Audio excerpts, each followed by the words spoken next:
Hello, Endeavor here. I'm on with Cato today. How are you, Cato? Very well. Thanks for having me. So, what I wanted to discuss was there was something that we both had talked about on our channels, and that is really just the need to move on from the whole anti-SJW skeptic thing and really talk about the real issues. Because one thing you had said on your channel, which I really agreed with, was that you felt that the skeptics came so close to questioning cultural Marxism, but when push came to shove, they swallowed the blue pill and they still believe in the egalitarian delusion that they've been sold. Yeah, they never really went beyond that. And at least that's my personal opinion. They seem to prefer it to be just entertainment and their little personal waste of time. They don't really want to change anything substantial. They would be just happy if they have their video games, their porn, their TV series, their movies, and all of that stuff without those awful cultural Marxists annoying them. That would be enough for them. Yeah. So I kind of, because I actually kind of got into the whole into kind of politics online. It was actually through Sargon of Akkad, but I never felt that they really addressed these issues. So I just think at this point, the channels like, I don't know, Chris Raygun or the Top Hats and Champagne. At this point, they're really just a waste of time because there's real issues out there, and a lot of the political YouTube just won't address them. Yes, and those who do are mostly banned or get their videos restricted. Yeah. And I really think though that the real problem is that what people really need to question is where did all these problems come from? So, you can make all these, feminist videos. You can make like a 40-minute video every week talking about, I don't know, the wage gap or something. But the problem is you actually need to address, well, why is this a myth that continuously is perpetuated, Yes. Very interesting thing, I believe it was 1 or 2 years ago, correct me if I'm wrong, where Sargon tried to get a petition started about banning SJW courses on universities. And basically half of his fan base was like, nah, not really, that's infringement on personal rights and freedom of thought and speech. We don't want to do this. Yeah, I remember that. And that was actually one time that they actually came close to trying to do something productive, but Yes. yeah, because it's probably the only time that he actually addressed a real issue, because yeah, that's where all this ideology is coming from. But what I think is that I think that the real thing we need to just say is that all the changes of liberalism over the past, since 1945, we're probably gonna have to say that those were wrong. Yeah, that's a big step. A bit too big for most people, I'd have to say, but it really starts with one little question. Are you ready and willing to stop your opponents from doing things that are harmful to you? And yeah, would you go so far as to outlaw those things? Yeah, because the real problem with the whole libertarian classical liberal approach is that it allows your opponents to get away with things that you're self-restricting yourself to. So, for example, you have all these free speech events, but they really just end up being them talking about, oh, how amazing free speech is, and whereas their opponents, they'll censor them given the chance. So if you have one side that's willing to tolerate anything, and then one side that's only that'll just shut down any dissent, that side, the intolerant side, is going to win. Yeah, exactly. And that's just the little realization that they seemingly never get to. It's all just, yeah, let's bitch, whine, and moan all the day on the internet. And yeah, meanwhile, you have all the people that you don't like and that do things that you don't like in important positions of decision making. And nothing changes. Yes, because you know, eventually, what's going to need to happen. I mean, as soon as possible, is retaking some of these institutions, because if all the people that are in power are all progressive, all the people that run these universities, all of the people in the media, uh, they're going to be the ones that make the decisions. And I really think that what needs to be done is just kind of getting a foothold in a lot of these institutions. That's what needs to be done. Yes. And the best thing to start is just to create an environment that makes that possible. I mean, we have it a lot in our circles where people are just constantly complaining about, oh, these people are not really right-wing, these people are not really edgy enough, especially when it comes to certain politicians. And yeah, it's correct, they are not our guys, but they still create an environment where we can actually do things instead of getting jailed or our lives destroyed. Yes. So I do think that uh, using some of these outlets. So if you can go to one of these events, then you can actually get your message out there. But because the real problem is that right now is you can't associate your online persona with your real life, because then they just they can ruin you just with they control all these HR departments, and all you just need one Antifa guy to call you Nazi whatever, and then you get fired from your job. Yeah. Yeah. And it's just one thing that's really been frustrating me is that just with the skeptics and liberalists, or whatever you want to call them now, they don't seem to understand that uh, that their beliefs, they're really just making all the same assumptions that the progressives are, and really the progressives are just the logical conclusion of that. So what they really are is just the more moderate versions. Yes. Yeah, that's precisely what they are. Yeah. And at least when I see them, it's basically only concern LARPing. They they basically support the same core ideology and most of the policies that these people would enact anyway. And it's just the more radical things that go to the final conclusion of what the entire thing is all about that annoys them, or that infringes on some little things in their lives that they don't like. Yes. Because when you accept, because what I really see as the main problem is the idea of the blank slate. So the idea that just people are interchangeable, so you can just have a society where, oh well, let's swap out 10% of the population, bring in 10% from a different continent, and that's the real problem. That's what's causing going to cause all these problems in the future. And until you say just that's not true, because it clearly isn't, uh, you're you're you're not going to make any change, because that's what I see as the real problem. Yes. Now, that also seems to be a little bit of an issue within our circles, that they believe when the whole thing becomes unsustainable, as soon as you have too many competing cultures and peoples and races or whatever in the same country, and you have proximity and tension, that things will just collapse, and that you will basically end up with a lot of ethno states with those groups. And in most cases, this is not going to be happening.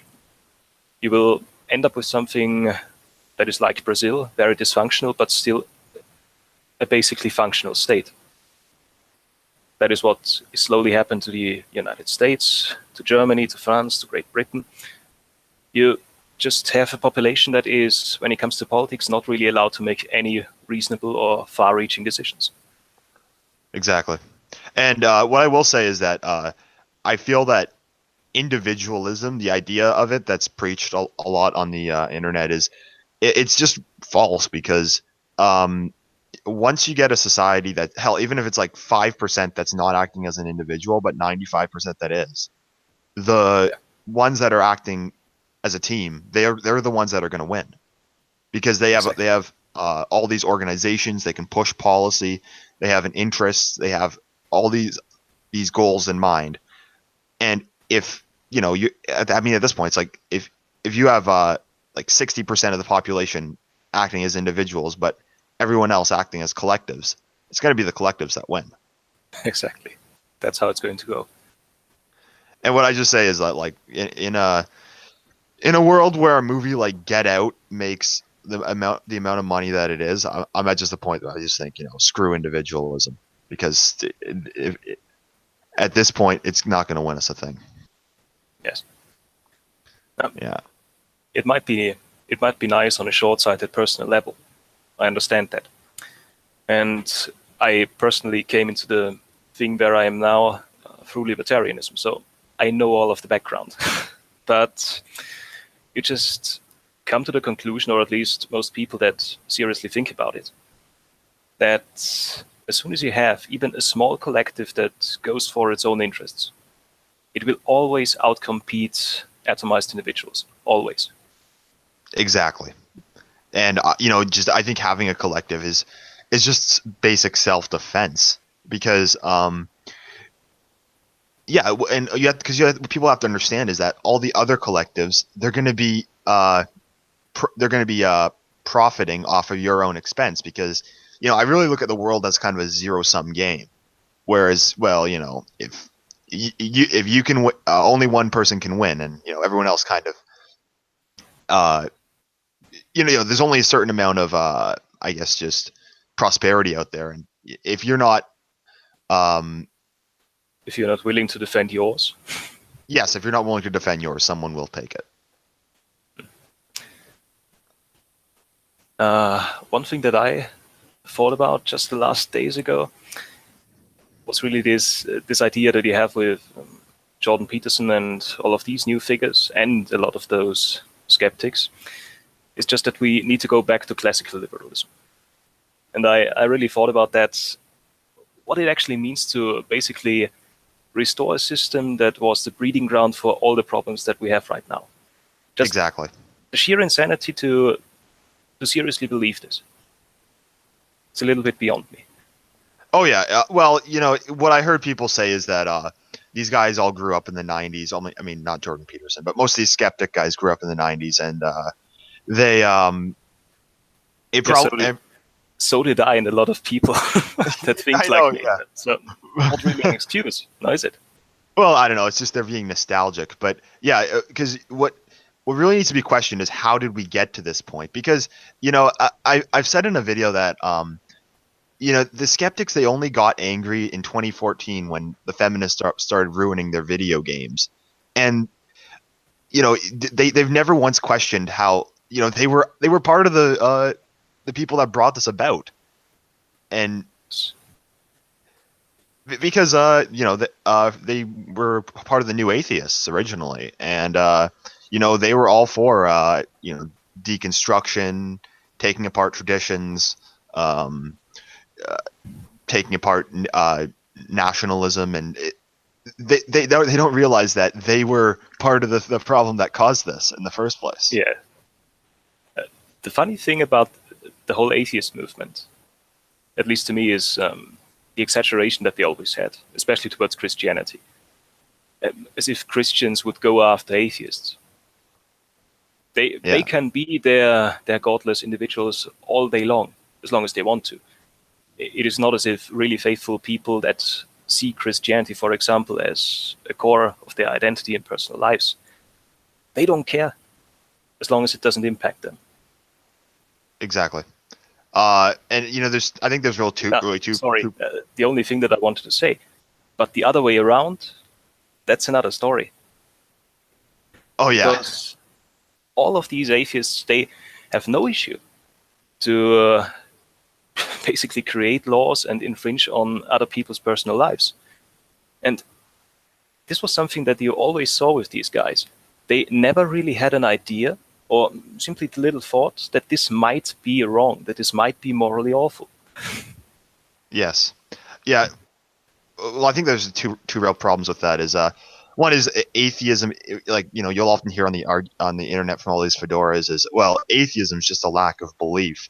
And I think that the reason that those guys on the internet are so malicious is because it's really just an identity that requires you to tear something else down. Yeah. And really, because the real problem that they're making, and the distributist has said this quite often, is that they assume that a man in a state of nature is perfect. So they think that religion's what makes him bad, when in reality, man in a state of nature is actually quite bad, and religion's a tool to actually kind of curb some of the negative, negative like impulses that man has. Yes. But they don't get that. They see it as the other way around, which they think that if you just take away all structure in someone's life, they're going to be this like liberal, egalitarian, peace lover, which it's just not true. Yeah, but when you do it the other way around, when you,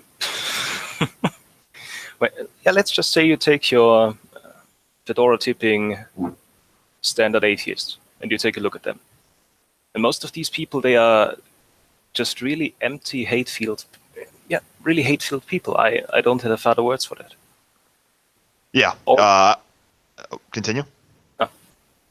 All they ever do is, like you said, to tear things down, and that's something that you see quite often with leftists and communists. It is not really that much about actually making something workable or good. It's much more about just tearing things down that are present. Yeah, I agree with you. I've noticed the same thing. And then just not really having anything to replace it with, So it's like, well, we need to tear down the system. It's, well, okay, what system are you proposing in response? And they never have any answer for that. Like, I was on. Can you hear me? Yes. Oh yeah. I was on Twitter, and I asked. I was, I think getting into arguments with these fedora tippers is a waste of time. But I basically just asked, okay, I'll assume that you're right about God not being real. Now, what do you have to offer me? And they couldn't give me an answer. It was just constantly, I never said that. You're stupid. I don't believe this. And they have. There's nothing of content. Down, please provide me with something that makes it interesting for me to switch sides, to come over to your side. And that is what you have with the skeptics and with Sargon. It's the very same thing with the whole liberalist issue. It's just, exactly. Oh, yeah, we don't actually have anything, but you're stupid. Mm-hmm.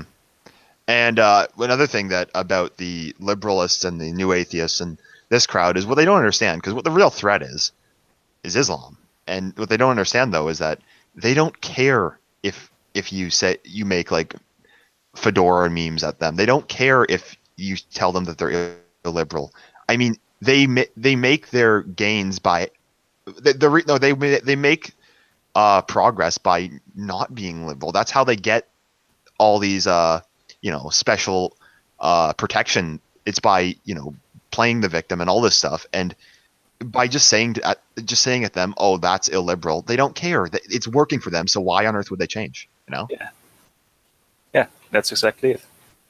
I just saw a little video of a public conference in Germany about an hour ago or so on Twitter. And there was somebody who just said to German leftists, listen, you guys will be the first victims of Islam as soon as you allow it to take over. You guys will be the first ones that will seriously suffer with all of your personal life decisions and everything else. It will not be the right-wing conservatives. They will find a lot in common with Islam when it comes to the basics. They too want family structures and everything. But you people, you will seriously suffer as soon as Islam takes over. Oh yeah, because because that's one thing, is that with the leftists, you just have to. They won't believe something until it actually affects them. So you can tell them that these people don't care. They're just using you as a means of achieving power. Until it happens to them, they won't actually do anything. They won't believe you. That's in my experience. That is a perfect example with the Turkish election, with the last one. where a lot of Turks in Austria and Germany were able to vote because they have double citizenship. And the media was completely baffled when all of those people that normally vote for Social Democrats or for the Green Party, for your average leftist parties, suddenly voted for Erdogan and the most right-wing parties in Turkey. And they couldn't wrap their mind around it. Why was this happening? Why did they act this way? Well, it's pretty obvious because, maybe not to the media might not be, but it's because they, Turkey's their homeland. That's where they want to preserve. But Germany and Austria, that's it's the land they want to take. So yes, they're going to vote for destructive policy. Yeah. Continue. No. I just wanted to say what you said right now. They just want to do the thing that is healthy and useful for their own nation, and support the things that are destructive and harmful to the host population in their countries that they want to take over.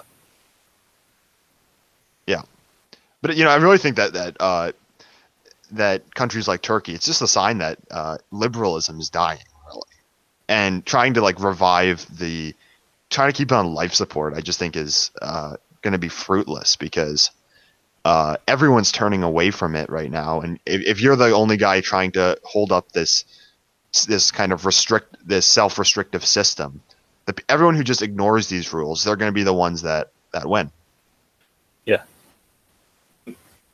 Especially what we see right now, that's actually quite comparable to what was going on in the Soviet Union when it was collapsing. You still had your old guard communists, and they were all talking their usual stick, but it didn't affect people because the system was just collapsing around them. Yeah, exactly, and that's what's happening right now. Just with, just look at pretty much any rally in the U.S. There's always fist fights and all this stuff like that, and yeah, everyone's just being the one saying, "Oh, well, we need to all just be liberal again." I mean, it's not going to work. Yeah. No. And continue. It had its time. And it enabled all the things that we have right now. And, well, most of them are bad. We have the complete moral destruction of society, atomization in the West, where you have a collapse of the family, of just decent moral behavior and everything else.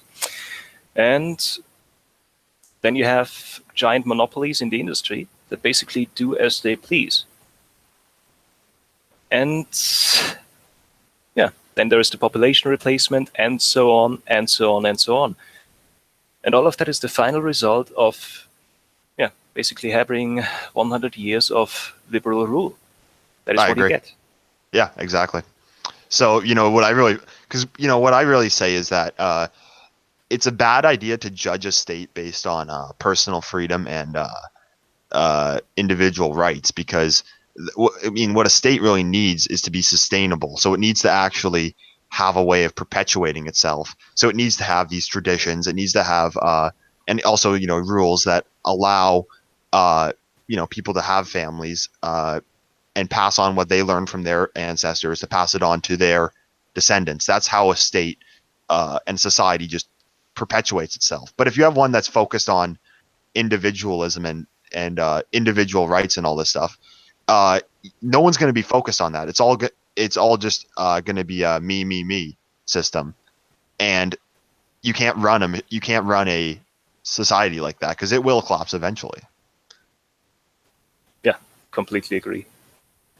No, yeah, that's really just the big issue that I have with Sargon and the whole skeptics, and that was really funny, by the way, especially in the comment sections of the videos that I made about the issues.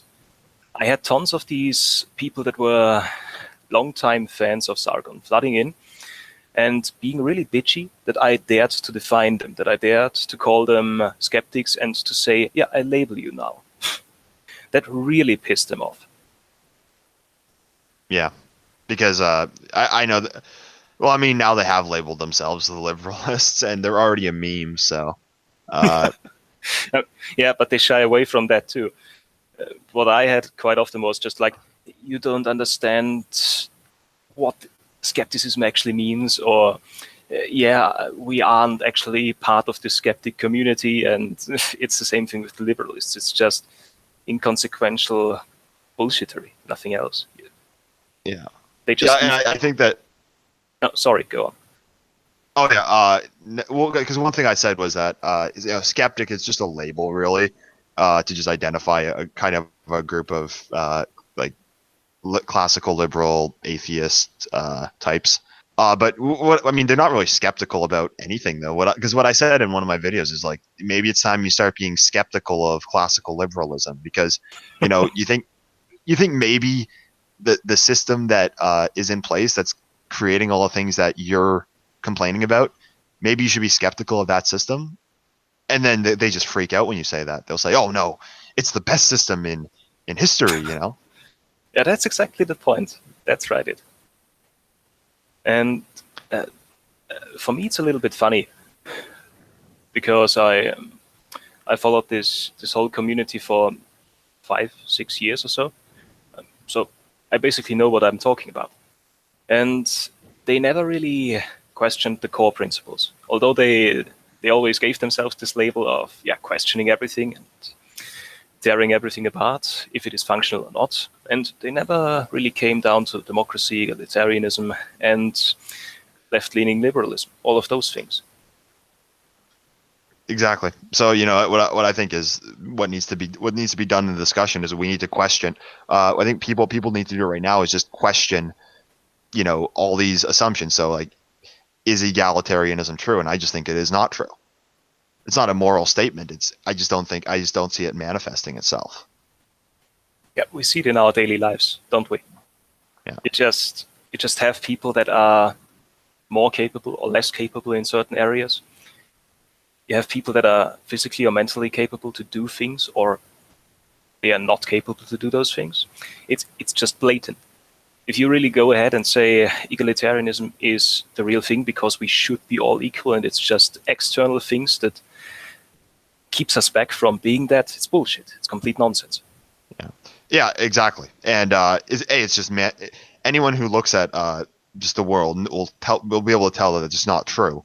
But not only that, but when people say that, what they need to realize is that the logical conclusion of that is social justice warriors, because they're extreme. Yes, and you see the whole issue with especially extreme leftism, especially in social justice warriors. They always just want to destroy things, and they have a very negative outlook on everything.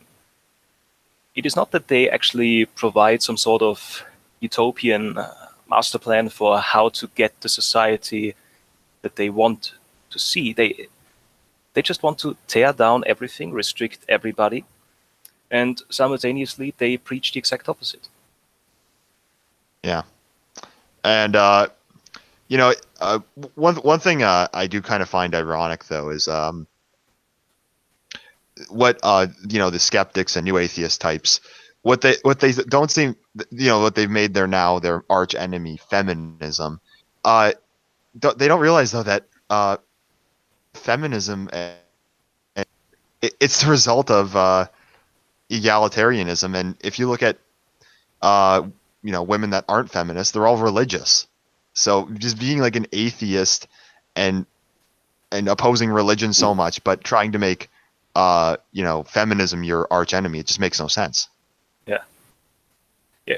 You see that with, what is her name? Christina Hoff Sommers. That is the patron saint of anti-feminist second wave feminists of these people. Yeah, I know. And I always find that funny, because she herself is just the prime example of the boomer feminist. Oh, we didn't want these things to escalate that far. Exactly. But and I think that another failing just of the whole anti-SJW, anti-feminist skeptic guys is they don't seem to understand really how to even oppose this thing, because I think feminism just appeals to women because it kind of just panders to their needs. If you want to defeat that, you have to actually just like be a strong man. Like, don't you're just standing there whining. That's not going to do a thing.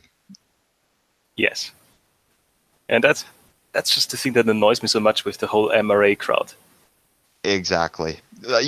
What I say is, and to the MRA, MGTOW, or skeptics or whatever. If you actually want to beat feminism, then okay, stop whining, take the fedora off, shave the neck beard, go to the gym, and be a man. Because being this whiny little cuck and just saying, "Oh, these feminists are oppressing me," do you really think as that? long as long as you don't provide society and circumstances that actually supports the way of life that you want to see, you can whine all day long and nothing is ever going to change. And the best example for that are the MGTOWs. Exactly. This whole, let's run away from women, the game is rigged, everything is awful. And yeah, it's just constant whining without any result except that men are dropping out. And what is that going to do? You will have population replacement with a more vital group of people that don't have those problems, that are not interested in dropping out. Exactly. That's why I really didn't like that MRA documentary. That all the skeptics are of course like hailing it as this amazing thing. The reason I didn't that it was called Red Pill, I think, but yeah, I remember that one.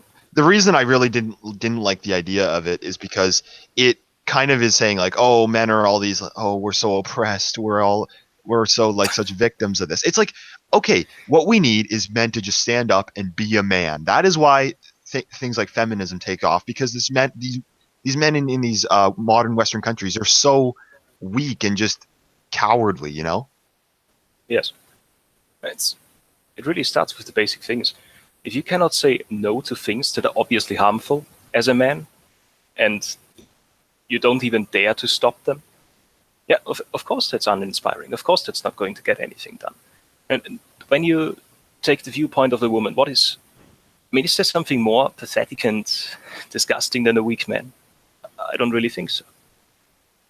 Oh, I totally agree. And the real threat with Islam is that Islam is a hyper masculine religion.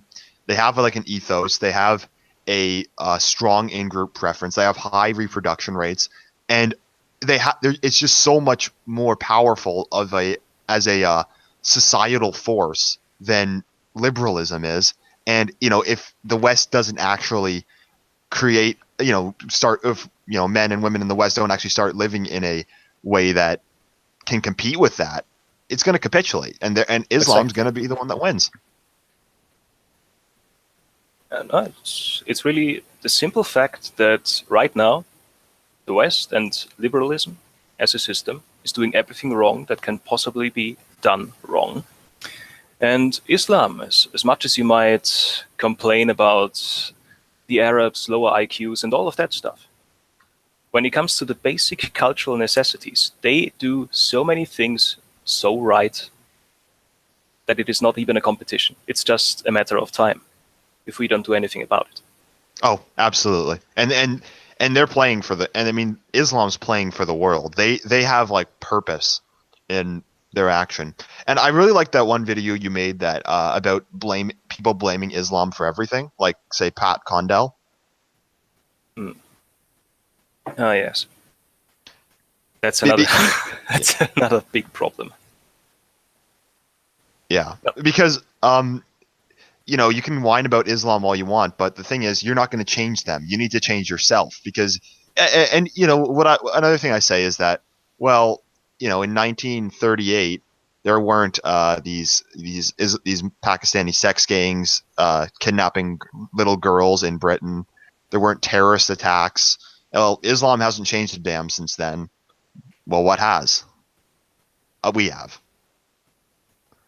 Yeah, that's it. So yeah, I really just think it's a cop out to just to say that, well, Islam this, Islam that, because at the end of the day, that it's a stronger societal force than the modern West, and it will win if we don't change ourselves.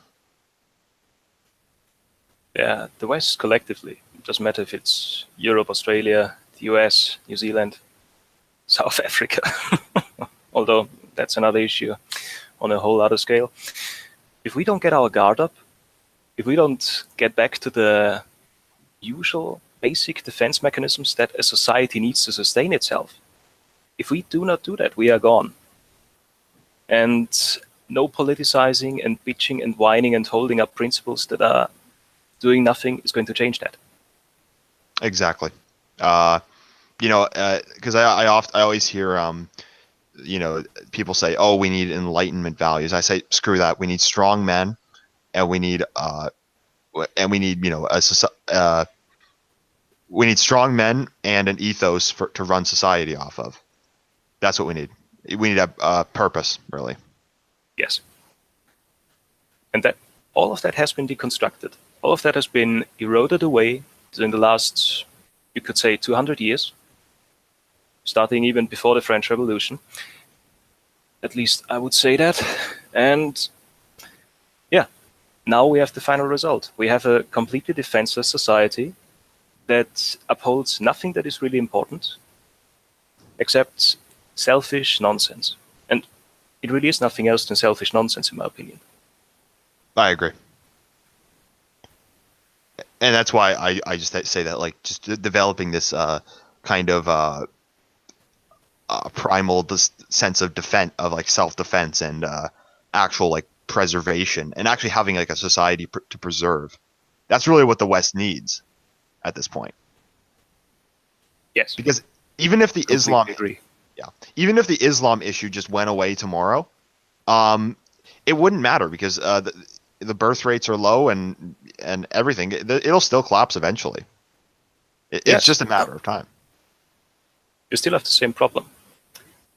It's really just a system so dysfunctional that it doesn't really matter who is going to play the role of the barbarians burning down Rome. Nobody will care. It is going to happen eventually if nothing changes. Yeah. And I think that's why we just really need that people really just need to question, is democracy, is liberalism really the system that's going to pull us out of this? And I think no. It certainly isn't. The big irony is, of course, that we, to even have this strange discussion that democracy is the best system and everybody that opposes this stance is wrong, that is already a waste of time, because we are completely moving away from it. Every time when it comes to public decision-making, in the sense of self-preservation in the West, when more right-leaning parties win elections, you have this big screeching about, oh, it's anti-democratical. It's against democracy when you have right-leaning parties passing right-wing laws and an actual intention of preserving their own nations.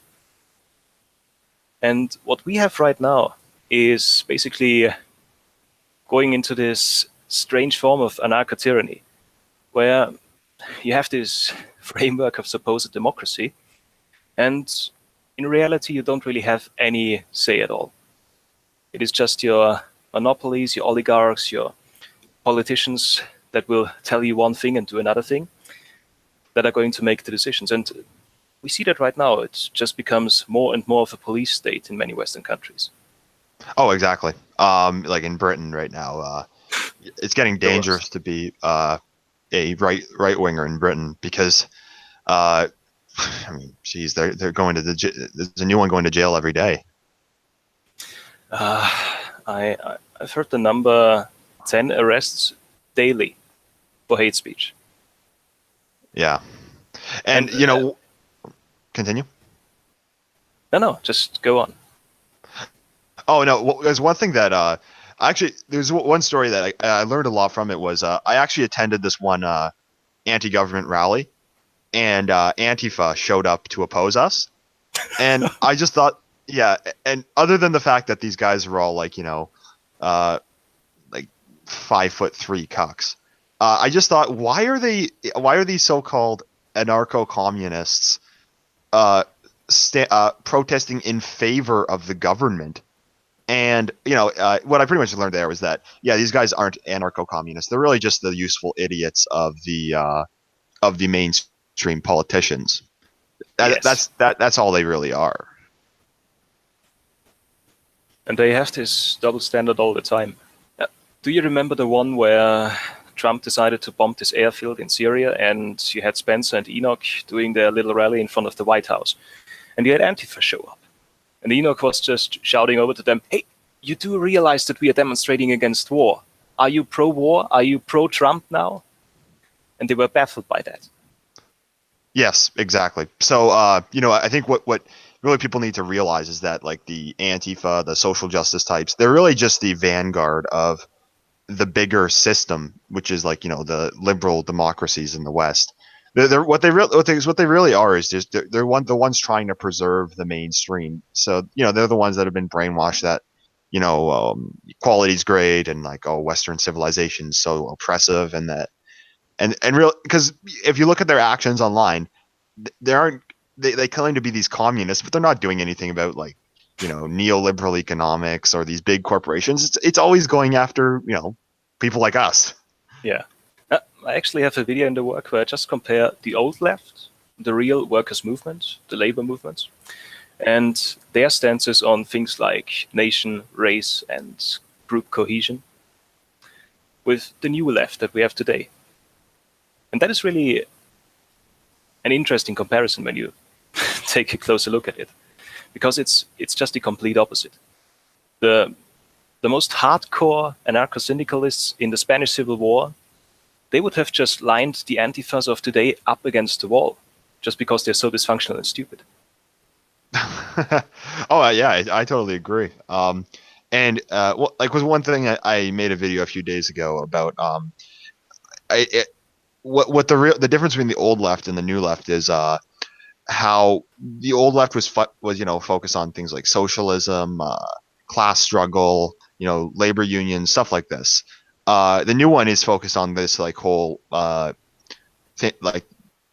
oppressor versus oppressed narrative on race, gender, class. Not class as much, just race, gender, culture, stuff. Not even really that. It's just a bunch of abstract concepts that you can mold around the whole Frankfurt School ideology.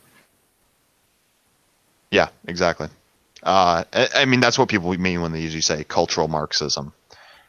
The issue is that when you take a look at the old left, they had a sense of being. They had a reason to exist. There was this entire issue of, the dispossessed proletarians, the people that were, wage slaves in the purest sense of the word.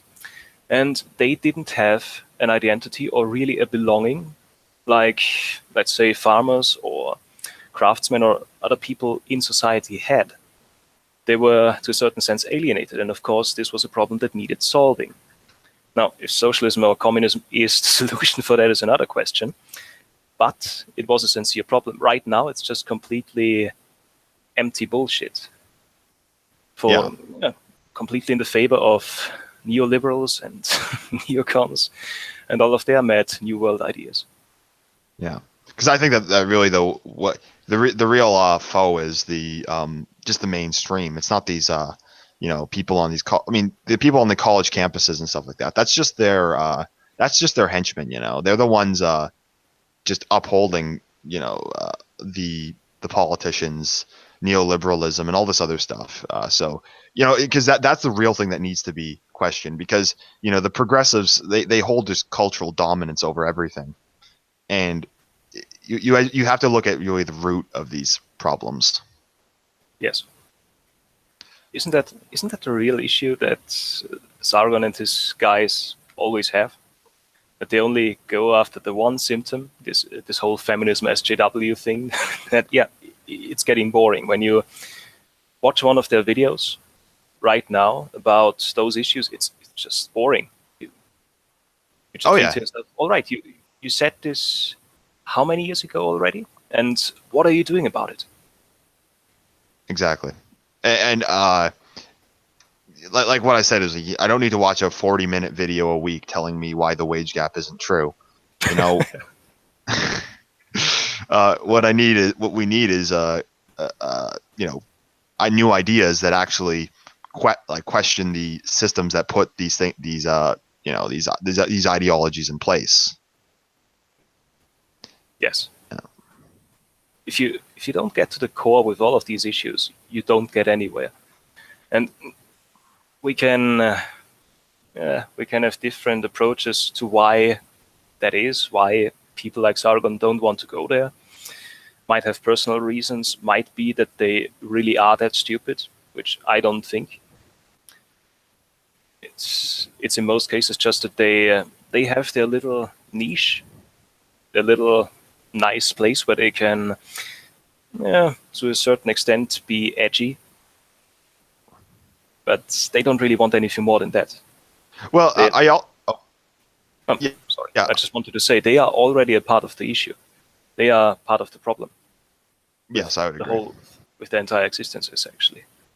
And what I'll say is that just with the classical liberal types, they're just scared, really. Like, you see, they're still playing by the left's rules.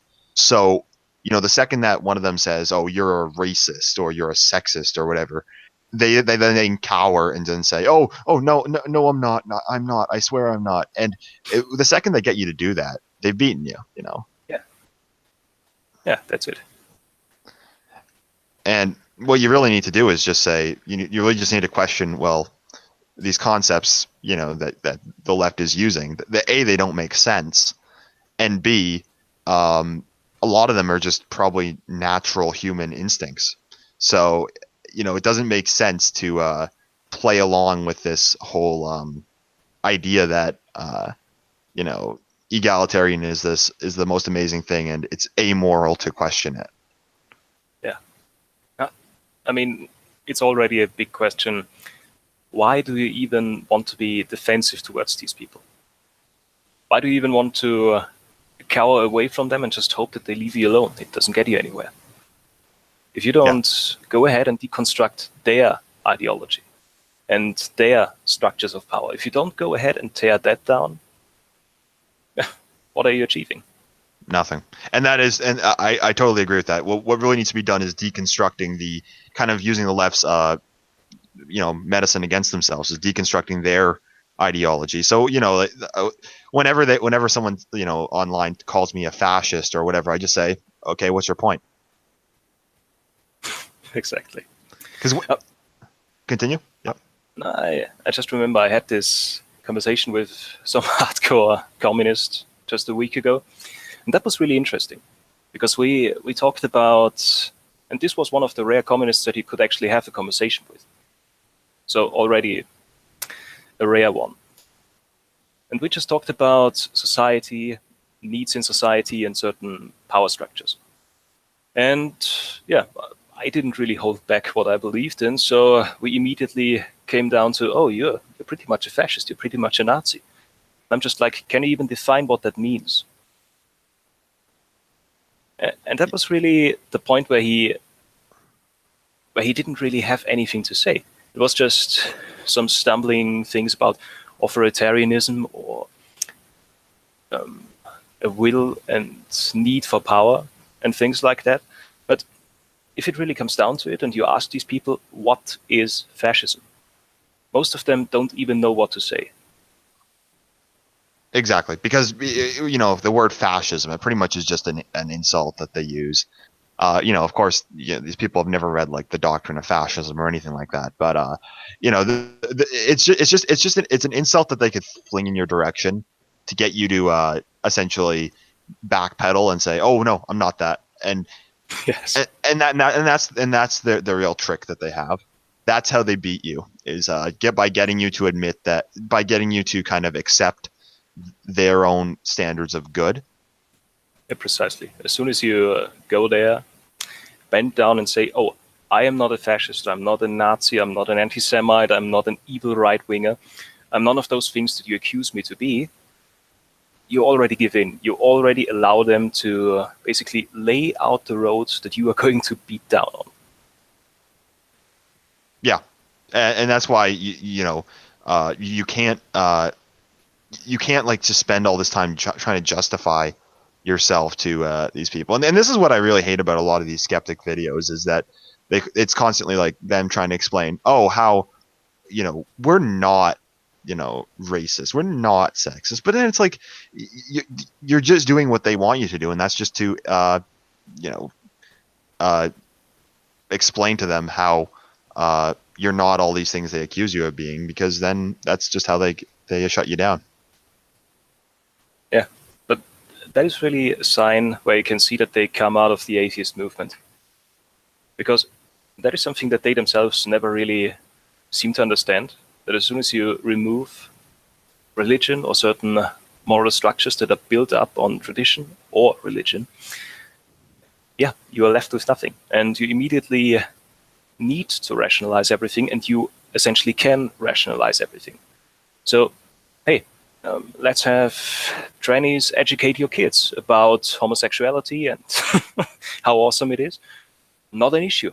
You can make an argument for it all of a sudden. Yeah, and another thing they just don't understand in the atheist movement, and I've tried to make this point to several of them, is that the atheism is not a robust way of running a civilization. Christianity can run a civilization, and that was the system that the West had for for over a millennium, and it created a sustainable, powerful civilization that had free was mostly free. But Yeah. atheism, though, it's not robust enough to actually create anything tangible, like anything that's actually going to sustain a civilization. Yeah, the point is that you already, as soon as you remove religion, you already have the need to replace it with something. And prime example for that is the Soviet Union itself. You had basically communism become the new political cult of this entire state. Everything needed to be that. And it's funny when you take a look at the parades and stuff that they had. You see the iconography, which is very similar to Orthodox Christianity. And they just swapped out saints and God and everything else and replaced it with Joseph Stalin, Lenin, Trotsky, and the usual communist symbols. And Exactly. it is just the same thing that we have now with liberalism. It's this cult around democracy and liberal values and personal freedom and individualism. It is just a replacement for things that are much more functional, much more needed. Yes.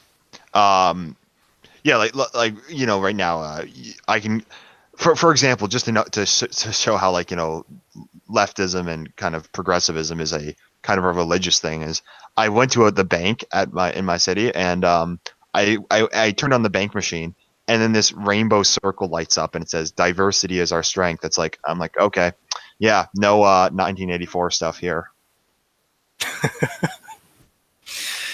Yeah, And it's just so heavy-handed. Yeah, no, of course it is.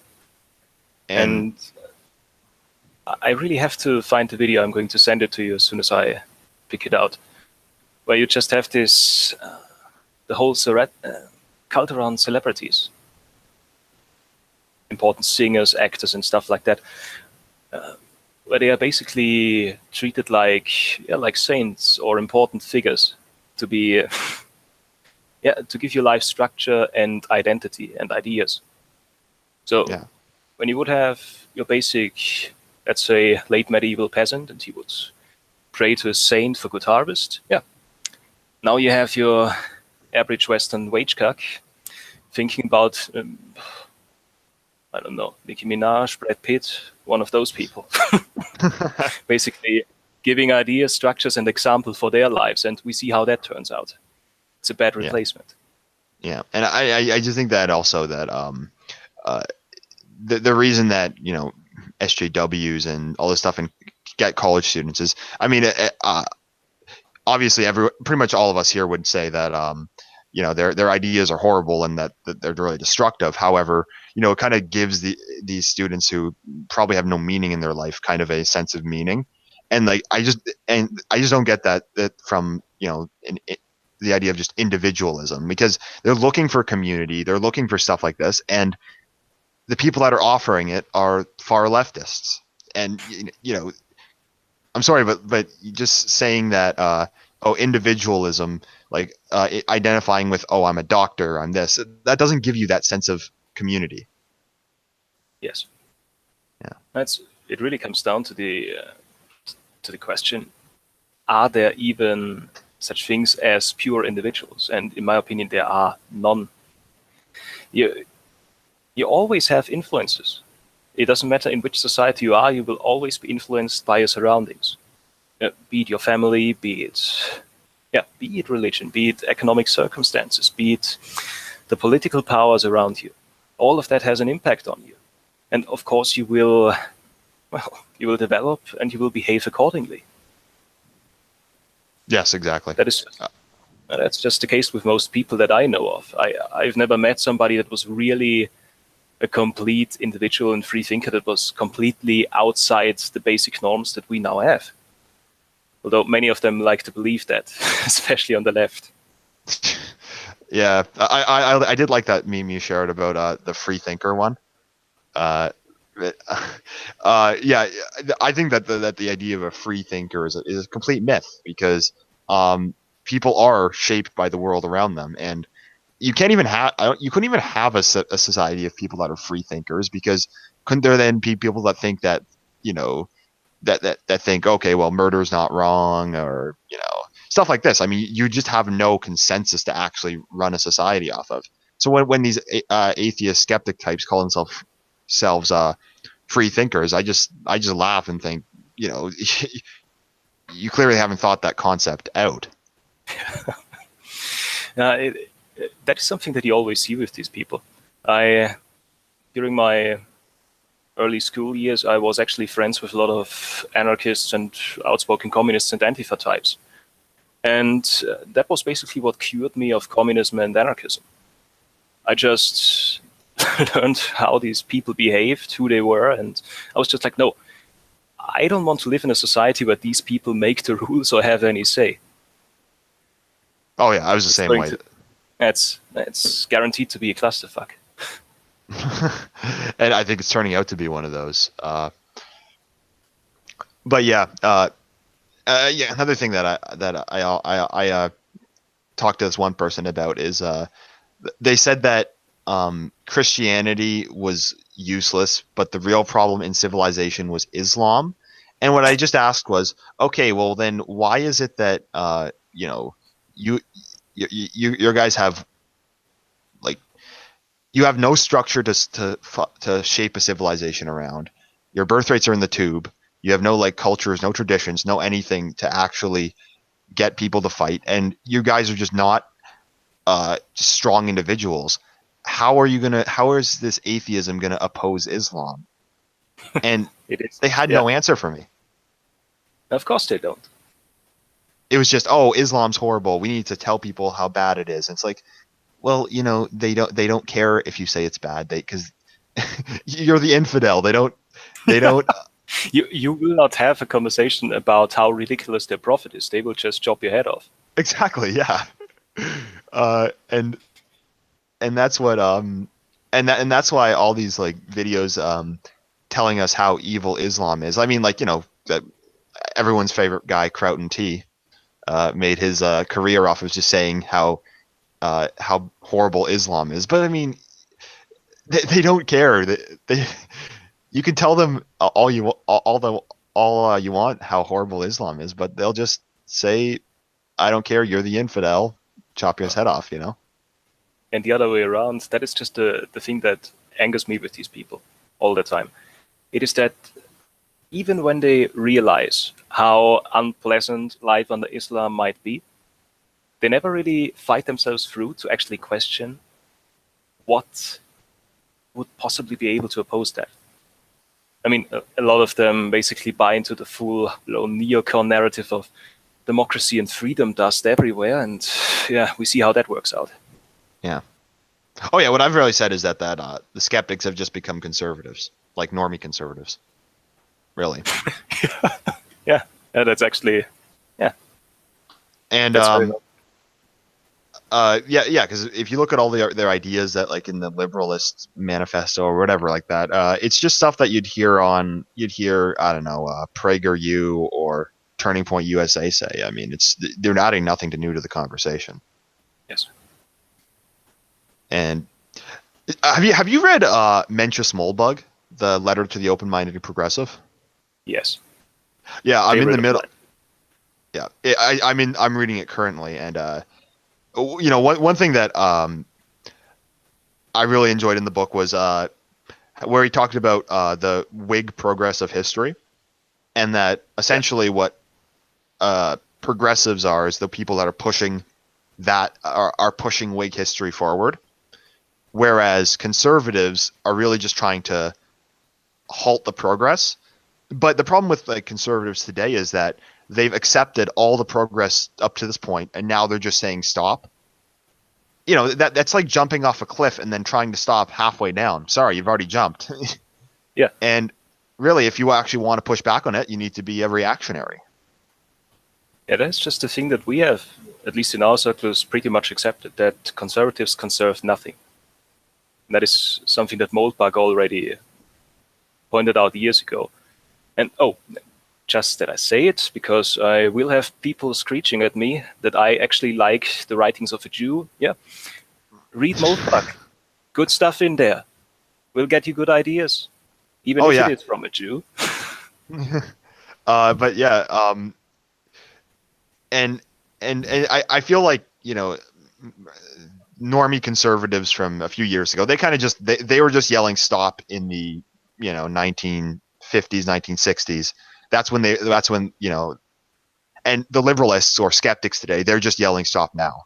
They just wish that they could have society up until like 1998, and all these negative forces, but as long as the feminists don't ruin their video games, well, then that's fine.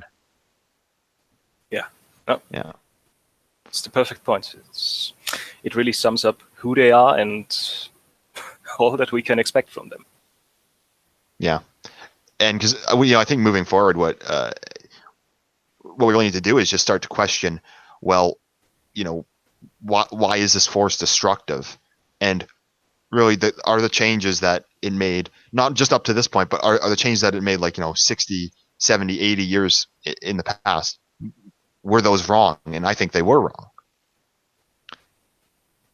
because what it effectively did was remove a society's ability to defend and perpetuate itself, and that's the real problem. Yeah. It essentially removed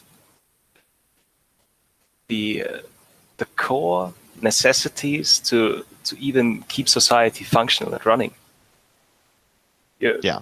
You see that with the 50s, the 60s, the 70s, the basic instinct of getting married, having children, and providing them with a certain amount of wealth that you can pass on to them, that's always there. That is basic human instinct and behavior. But the societal framework, that completely deteriorates and goes down and down and down until we end up with something that is unsustainable and is either going to be replaced by outside forces, or we can regenerate what we once were and go back to something that is feasible in the long run. That's at least how I would say it. Exactly. Because for example, like one of the real problems with liberalism is this idea that you need to treat everyone equal. Well, the problem with that is a civilization, it doesn't understand what constitutes like a nation, a civilization, because once pretty much anyone that enters is must be treated equal. But the problem is that the people that enter don't necessarily carry that same idea, meaning that what really happens is that the majority population is allowing itself to be subverted by just hostile forces. Like, yes. an example could be the Islamists. And that's essentially the groundwork that we have since I would even say 1920s, after the First World War. That was really when we had this moral fracturing after the First World War that really allowed all of those subversive forces to creep in, to really set a foot in the door. Yeah. And then another problem is really just this idea of the what you'll often hear them classical liberal types say is the marketplace of ideas. And in my opinion, that's just complete bullshit because because when you have ideas that really try to undermine the frameworks of your society, once those are imposed, they're irreversible. So it might be a horrible idea, and also not only that, the best idea does not always win. That's complete fiction. An analogy I heard, I think it was the distributist that used it, is if you go home every day and question whether or not you want to shoot yourself in the head, well, eventually you're going to shoot yourself in the head, and well, you're dead already then, so you can't reverse that. Yeah, that's really good. Yeah. We don't really get around the simple question, where do we want to go with all of this?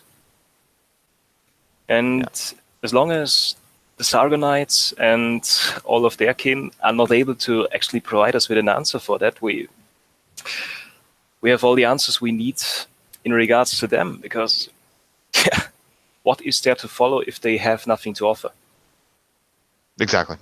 Because I just think what we really need is a system where that gives an ethos, a reason to live, a society that you want to preserve, a motivation to have family, to have traditions, and a way to just pass that stuff on.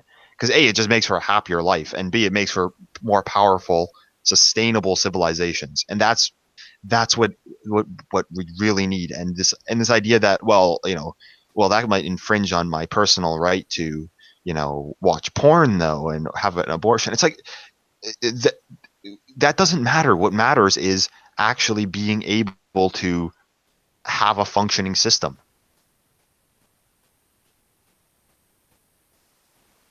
Are you still on? Yes. Hello? I believe you cut out for a moment. Oh, sorry. Yeah, what I said was that what we really need is just a system that is able to perpetuate itself, where people have an ethos to fight for, they have a land, a culture, and they have incentive to have families and pass those things on. And the idea that and just saying that, that infringes on my personal right to watch porn and play video games and stuff. It's like, that doesn't matter. What matters is actually creating something sustainable. Yes, precisely. Yeah. Isn't that the most interesting aspects of these people and their worldview? That it's basically an insult for them to just suggest that there might be something more important than their personal immediate needs. Yes, that is something that I find very frustrating. Like, I remember this one time Sargon flipped out because the government suggested censoring porn, and it's like that's the one thing that gets him mad, other than them ruining video games. It's like, yeah, man. Yeah, like we already said in the beginning, it's really out of quite mediocre reasons that they actually start to rebel or to think about certain things. Yeah. I mean, can you even call it rebelling? That's another question. Yeah, I don't know. I mean, I think kind of at this point, channels like Chris Reagan or Sargon, they're pretty much just becoming entertainment. I mean, they're not really addressing any of these real issues, and yes, and that's, I just think, the real problem. But on the good side, it's at least for us quite an easy run. At least when we have a direct confrontation with them. That's the thing that you see with basically the whole blood sports phenomena right now with Worski and Spake Delaski and all of these people. Whenever you have somebody from their camp on, they just look ridiculous. They don't have anything interesting to say, and you see that in the comment sections. Even their own followers are mostly just embarrassed how cheap and empty these people are. Yeah, exactly. Yeah, and I just think that the West is withering away. So really, we need to changes need to come fast. And yes. Um, I mean, that is something that I find personally important, and that's just personal change. Because we have a lot of conversations about, oh, how can we get into certain institutions, or how can we get into power, or how can we keep other people away from making harmful decisions. That's, in my opinion, a little bit of a secondary issue, at least when it comes to our daily lives. It's much more important that we actually promote self-betterment, coming over your own weaknesses and, as cliche as it might sound, your own sins. Yeah, I did like the video that you made about the I think it was Tara McCarthy, and just how people, they just cuck over when they see like a woman as soon complain. as criticism comes around, right? Yeah. Yeah, that's also seemingly a right-wing only phenomenon. I never see that on the left. What? To just, as soon as criticism comes up, let's say Antifa burns down half of Hamburg, as soon as there is a G12 or G8 summit or something, and you will not have your basic left-wing politician being like, oh, that's really disgusting, we need to do something about this. That's bad optics for us. It would just be like, yeah, all right, that's unpleasant, but it doesn't really have anything to do with us. Sorry that it happened. Or they just don't talk about it. And that's a very good attitude that we could adopt on the right. Yeah. I do think that Trump kind of has that, which, I mean, for all the guy's faults, that is one thing he has done well, is he just refuses to apologize to the left, and he drives him up the wall when he does that. Yes. It's a prime example that it works. That you just need to stay out of their personal game plan. As soon as you don't buy into their narrative, into their rules, you have a lot less to worry about. Yeah, exactly. I think that just starts with questioning just their very basis of their ideology, and that's egalitarianism. At the end of the day, that's what you really need to question if you actually want to ever want to push back. That's what you got to go after. Yeah, a lot of them, at least I dare to say that, will never be able to really do that. As soon as things get really unpleasant, they will be completely content with things as they are. And only when circumstances are economically or socially unbearable, then they will suddenly start to think about all that stuff that I was muttering for years now. Is that actually true? Yeah. And I think that really what people need to ask themselves is what are they fighting for? Because I just think that you need to have this idea that your civilization is something worth preserving. You have this great culture, and that how do I say this? So the real thing that people need to understand is that your land, your culture, your people, that's what's really under threat, and that's really what you need to be fighting to preserve. Like, you can't just be saying, well, we're fighting against Islam, or we're fighting against the feminists. It's what are you actually in this for? And yes. one thing I actually have said is that reactionaries are fighting for Western civilization, whereas skeptics are fighting for porn, comic books, and video games. Perfect summary. Yeah. It is really, do you have a stake in the game? Do you have something like your own nation, people, civilization, the things that make you, that you are a part of, that you are willing to fight and make sacrifices for, if need be? Do you have that, or don't you? And that is really something that you always see with the skeptics.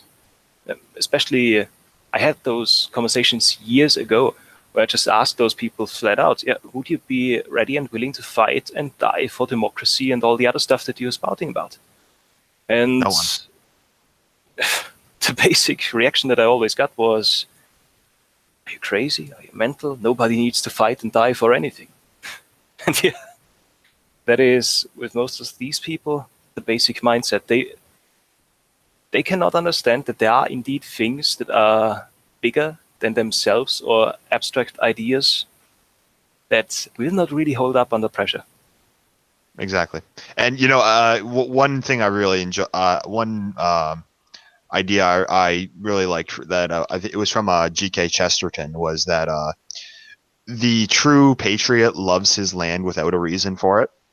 So what he said was that an English patriot doesn't love England for democracy or freedom or wealth. He loves it without any reason, and that's why he fights for it. He loves it because it's his land, and it's his people, and it's his culture, and that's what he's fighting to preserve. It's not, and I just think that it's really shallow when you're saying that, well, we're in this for Enlightenment values. Well, you're not in it for values. You're in it for something concrete that you have an attachment to and that you want to preserve. That's what you're in it for. Yes.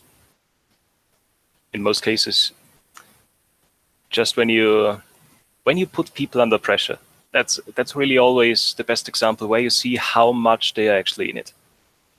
And I really don't see Sargon or his supporters, doing particularly well in a civil war against Muslims.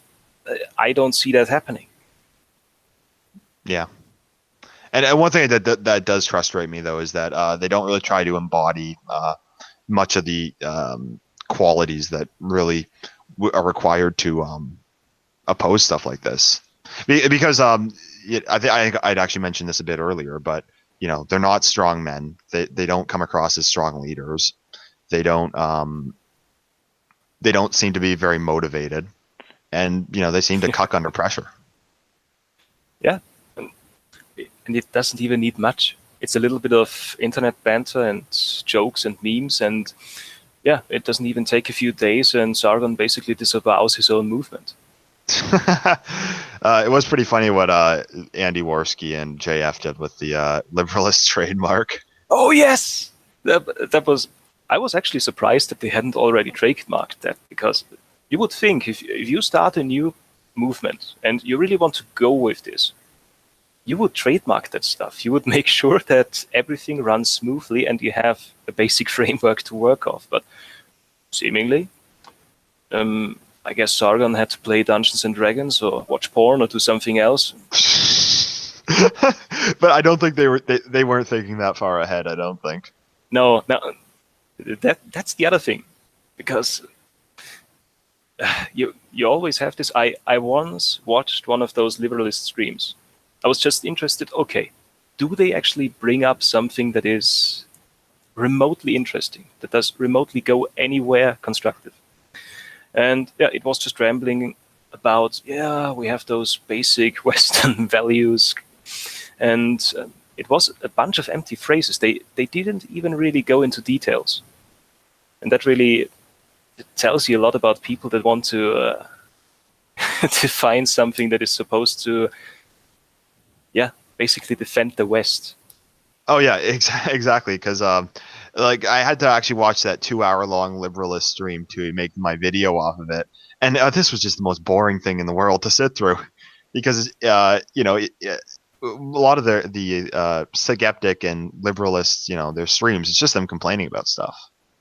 But then when you listen to like reactionary streams, or people like maybe Braving Ruin, or these types, is that they actually seem to have like a grasp on what seems to be wrong and what needs to be done. Even when you have the most milquetoast people, let's say Lawrence Southern, for example, that are not particularly hardcore in our sense of the word, and even she has her basic ideals and her basic structure that she strives for, that she advocates. And it's another question, does she live up to that? But at least she has something to strive for, and that is so much more than the liberalists ever had up to now. Yeah. Um,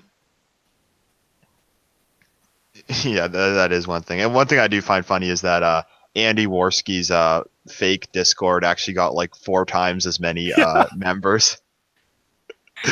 That I only saw a little video about this whole. He should write a book like Hitler about traps and what was it, and anime porn and stuff like that. My tramp or something like that. That was really good. But and it's really the sort of trolling that I like to see, because that's the only thing that really goes under their skin, when they are personally humiliated and just, yeah, when the whole bullshittery and the whole pretentious gesturing that they always have becomes uncomfortable, when it is not easy to do, because that's when people stop doing it. Yeah. Well, anyway, at that, I think I'm going to call it a stream. Thanks for coming on, Cato. I'll have to talk to you again sometime. Yeah, thank you very much. Would be nice. So, I'll link Cato's channels below. Subscribe to him. He makes great content. Thank you for listening. Till next time, Endeavor.